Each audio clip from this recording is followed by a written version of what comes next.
Shalom HCC Families, sesaat lagi Anda akan menyaksikan atau mendengarkan Saat Teduh edisi hari ini.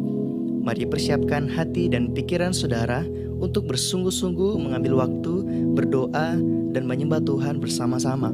Kami berdoa lewat Saat Teduh ini, saudara dikuatkan dan saudara diubahkan lewat firman Tuhan yang luar biasa. Mari siapkan hati saudara dan selamat menyaksikan. Shalom saudara-saudara yang dikasihi Tuhan Yesus Kristus. Salam sejahtera bagi kita sekalian dimanapun saudara-saudara berada saat ini. Damai sejahtera Allah bagi kita sekalian. Nah saudara-saudara yang dikasihi Tuhan, hari-hari ini kita sedang berada di akhir zaman. Bahkan kita saat ini saudara berada di penghujung zaman itu. Ibarat sebuah buku. Kalau kita lihat sebuah buku saudara, kita sedang berada di bab kesimpulan dan berada di halaman-halaman yang terakhir.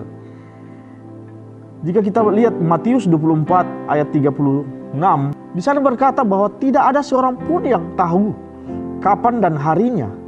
Nah, kata tahu di sini saudara-saudara memakai kata oide dan bukan memakai kata ginosko.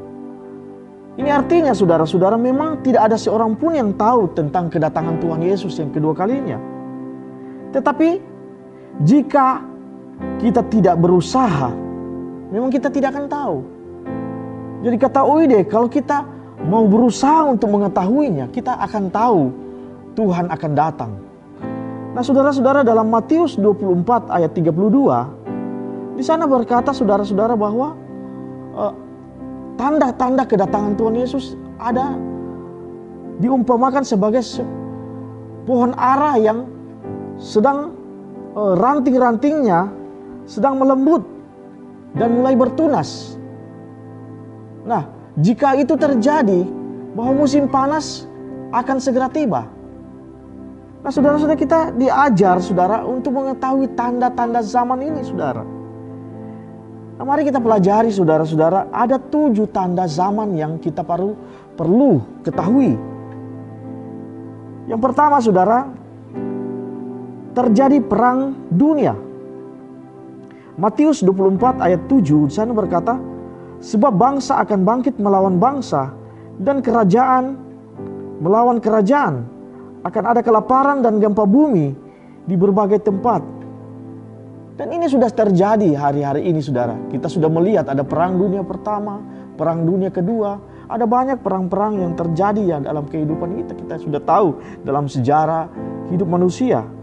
Bahkan bencana kelaparan di mana-mana kita sudah saksikan di mass media, di berbagai tempat-tempat kita bisa mendengar, melihat berita-berita tentang kelaparan, berita-berita tentang gempa bumi. Nah, bencana-bencana alam, tanah longsor, saudara-saudara. Kita bisa lihat semuanya itu sudah terjadi. Dan hal yang kedua, muncul nabi-nabi palsu dan Mesias-Mesias palsu. Matius 24 ayat 24 berkata bahwa sebab Mesias-Mesias palsu dan nabi-nabi palsu akan muncul dan mereka akan mengadakan tanda-tanda yang dahsyat dan mujizat-mujizat sehingga sekiranya mungkin mereka menyesatkan orang-orang pilihan juga. Nah saudara-saudara yang dikasihi Tuhan, akan ada waktunya nabi-nabi palsu akan muncul, akan menyesatkan manusia dengan pengajaran-pengajaran yang mereka bawa. Sehingga kita bisa saja terpancing, bisa saja tersesat oleh mereka kalau kita tidak kuat di dalam firman Tuhan. Nah saudara-saudara yang dikasihi Tuhan, Alkitab berkata dalam Matius 24 ayat 14. Di sana firman Tuhan berkata, dan Injil kerajaan ini akan diberitakan di seluruh dunia menjadi kesaksian bagi semua bangsa. Sesudah itu barulah tiba kesudahannya. Artinya di sini saudara-saudara yang dikasihi Tuhan, Injil akan tetap diberitakan. Nabi-nabi palsu akan muncul, saudara. Tetapi Injil akan diberitakan secara menyeluruh di seluruh dunia, saudara. Dulu Injil diberitakan di dalam gedung-gedung gereja. Orang-orang jalan puluhan kilo ke dalam pedalaman-pedalaman, pelosok-pelosok daerah untuk memberitakan Injil. Tetapi sekarang kita bisa melihat Ada banyak gereja-gereja yang ditutup.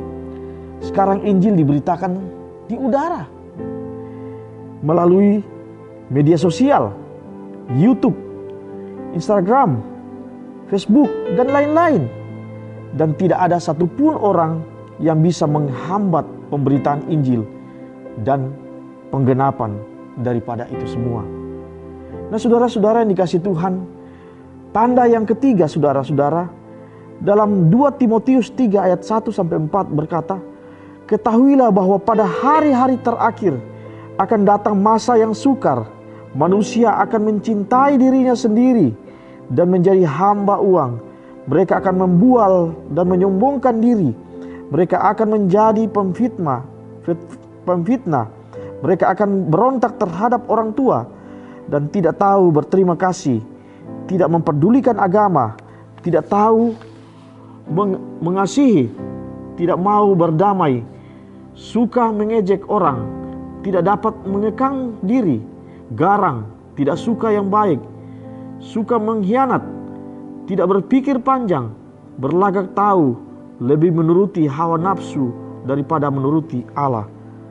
Hal yang ketiga, saudara, tanda yang ketiga yaitu menurunnya akan sebuah moralitas dalam kehidupan manusia. Banyak orang yang tidak akan percaya lagi tentang sebuah kebenaran yang sejati, kebenaran yang mutlak. Orang akan menjadi acuh tak acuh tentang sebuah kebenaran. Orang akan menjadi acuh tak acuh, akan menjadi apatis dengan segala sesuatu yang menjadi sebuah kebenaran.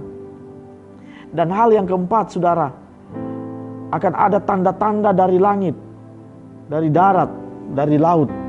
Dalam Lukas 21 ayat 25-26 di sana berkata, dan akan ada tanda-tanda pada matahari dan bulan dan bintang-bintang, dan di bumi bangsa-bangsa akan takut dan bingung menghadapi deruh dan gelora laut. Orang akan mati ketakutan karena kecemasan berhubung dengan segala apa yang menimpa bumi ini, sebab kuasa-kuasa langit akan goncang. Nah, saudara-saudara yang dikasihi Tuhan, akan terjadi hal-hal yang seperti itu. Tanda-tanda di langit, tanda-tanda di laut, tanda-tanda di darat. Dan hal yang kelima, saudara, semakin banyak orang-orang yang akan meragukan kedatangan Tuhan Yesus yang kedua kali. Dalam 2 Petrus pasal yang ketiga ayat 7-24. Kalau kita baca perikop ini, saudara, dalam pasal yang ketiga ayat 7-12. Di sana menceritakan tentang bahwa kedatangan Tuhan Yesus itu sama seperti pencuri. Tidak akan ada orang yang tahu kapan datangnya pencuri itu ke dalam rumah itu.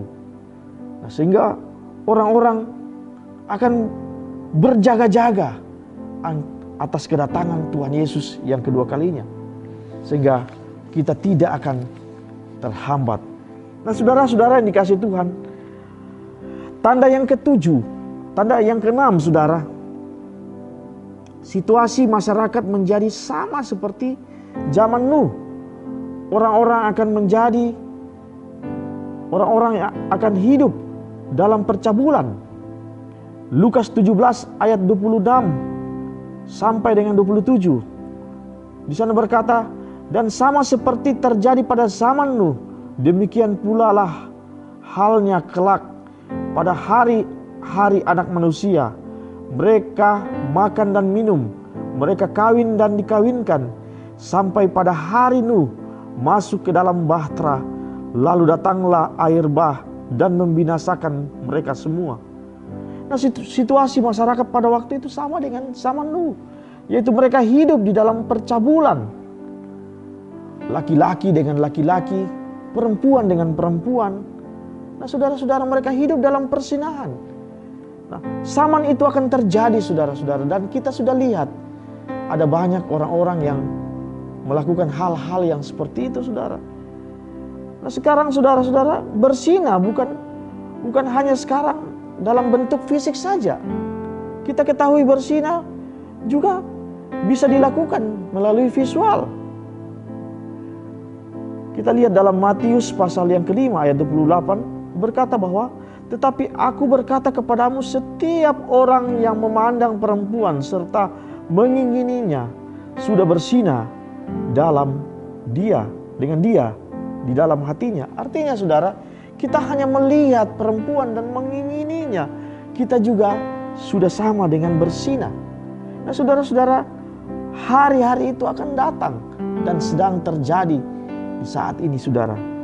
Nah hal yang ketujuh, tanda yang ketujuh yang diperlihatkan kedatangan Tuhan Yesus, yaitu dunia akan menuju satu sistem pemerintahan, satu sistem ekonomi dunia yang satu saudara. Dalam Wahyu pasal 13 ayat 17 di sana berkata, dan tidak seorang pun yang dapat membeli atau menjual selain daripada mereka yang memakai tanda itu, yaitu nama binatang itu atau bilangan namanya. Nah saudara-saudara yang dikasih Tuhan, kita akan berada di zaman itu saudara, sebelum kedatangan Tuhan Yesus yang kedua kalinya. Ayo saudara-saudara yang dikasih Tuhan, sebagai hamba Yesus Kristus, saya menghimbau saudara-saudara, saya mengajak saudara-saudara untuk tetap berjaga-jaga. Jangan kita lengah, karena Tuhan Yesus akan datang seperti pencuri dan tidak akan ada orang yang menyadarinya saudara. Nah pelajaran apa yang kita dapat melalui perenungan kita saat ini saudara? Yang pertama, suka atau tidak suka saudara, kita sedang berada di bagian akhir dari zaman akhir ini saudara. Yang kedua, sudah dinubuatkan bahwa banyak orang akan menjadi takut, banyak orang akan menjadi bingung. Tetapi kita sebagai umat Allah, kita harus tetap kuat, kita harus tetap bertindak. Artinya jangan saudara-saudara terpancing dengan keadaan yang ada seperti yang kita alami hari-hari ini. Kita jangan khawatir. Iblis ingin supaya kita menjadi takut. Iblis ingin supaya kita menjadi khawatir akan keadaan-keadaan kita, sehingga kita menjadi cemas. Hal yang ketiga saudara-saudara yang dikasih Tuhan, pelajaran ini mengajarkan kepada kita bahwa inilah saatnya kita hidup mempersiapkan kedatangan Tuhan yang kedua kalinya. Mulai hiduplah benar di hadapan Tuhan. Janganlah kita hidup di dalam dosa. Mari kita tinggalkan dosa saudara-saudara. Kita mulai hidup benar di hadapan Tuhan. Dan yang keempat saudara, waktunya mulai bangun keluarga kita saudara. Mulai kita bangun keluarga yang baik di hadapan Tuhan, yang benar di hadapan Tuhan. Hai anak-anak muda saudara, sebagai hamba Yesus Kristus saya ingin berkata bahwa jauhi narkoba, tinggalkan seks bebas. Jangan main-main dengan seks bebas, jangan main-main dengan narkoba. Jangan engkau pacaran dengan pasangan yang tidak seimbang saudara, dengan orang-orang yang tidak percaya. Karena terang dan gelap tidak mungkin akan bersatu. Nah pastikan saudara-saudara, anak-anak muda, hidup kalian benar di hadapan Tuhan. Jauhi dosa dan mulai hidup benar. Dan kepada suami-suami saya sebagai hamba Yesus Kristus, saya ingin berkata bahwa jadilah suami yang mengasihi istrimu. Jadilah bapa yang baik bagi anak-anakmu. Didiklah mereka sesuai dengan apa yang diajarkan firman Tuhan. Hai istri-istri, saudara, jadilah istri yang tunduk kepada suami. Hormatilah suamimu. Jadilah ibu yang baik bagi anak-anakmu. Jadilah tiang doa bagi suami dan anak-anakmu. Engkau bertanggung jawab atas keluargamu, berdiri bersyafaat di hadapan Tuhan. Marilah kita sekarang saudara-saudara yang dikasih Tuhan, kita tetap semangat. Jangan kita menyerah dengan keadaan ini. Tetap jaga hubungan kita dengan Tuhan. Mari kita terus percaya dan kita tetap mengandalkan Tuhan di dalam kehidupan kita. Amin untuk firman Tuhan. Mari kita berdoa. Tuhan Yesus, kami mengucap syukur untuk firman-Mu Tuhan yang kami sudah dengar, yang hamba sudah sampaikan. Engkau meteraikan dengan Roh Kudus-Mu Tuhan, dengan firman ini Tuhan, jadi rema bagi hidup mereka Tuhan. Hamba berdoa di dalam nama Tuhan Yesus bagi keluarga-keluarga jemaat di mana saja mereka berada hari ini Tuhan, yang mendengarkan pemberitaan firman ini Tuhan. Hamba berdoa di dalam nama Tuhan Yesus, Engkau paling tahu apa yang mereka gumulkan hari-hari ini. Engkau paling memahami apa yang mereka alami hari-hari ini Tuhan. Hamba berdoa di dalam nama Tuhan Yesus, yang sakit Tuhan sembuhkan, yang lemah Tuhan kuatkan, yang kekurangan Tuhan beri mereka kelimpahan Tuhan, beri mereka kecukupan Tuhan Yesus. Dalam keadaan apapun hidup mereka Tuhan, Engkau tetap memelihara hidup mereka. Hamba tetap berdoa Tuhan Yesus bagi jemaat-Mu yang hari ini dalam keadaan sakit Tuhan, berikan kesembuhan bagi jemaat-Mu Tuhan Yesus. Berdoa bagi para medis yang hari-hari ini Tuhan sedang berjuang melawan COVID-19 ini Tuhan. Engkau tetap menjaga, melindungi hidup mereka Tuhan. Engkau tetap memberkati hidup mereka Tuhan. Engkau tetap memproteksi hidup mereka Tuhan. Mereka tetap sehat, mereka tetap diberkati Tuhan. Mereka tetap kuat dalam menjalankan tugas ini Tuhan. Tutup bungkus hidup mereka dengan kuasa darah-Mu. Berkati firman-Mu, berkati jemaat-Mu. Di dalam nama Tuhan Yesus kami berdoa mengucap syukur. Haleluya, amin. Terima kasih Anda telah menyaksikan Worship from Home edisi Saat Teduh. Kami berdoa saudara diberkati dan dikuatkan lewat edisi Saat Teduh kali ini. Sampai berjumpa di konten online Worship from Home berikutnya. Tuhan Yesus memberkati.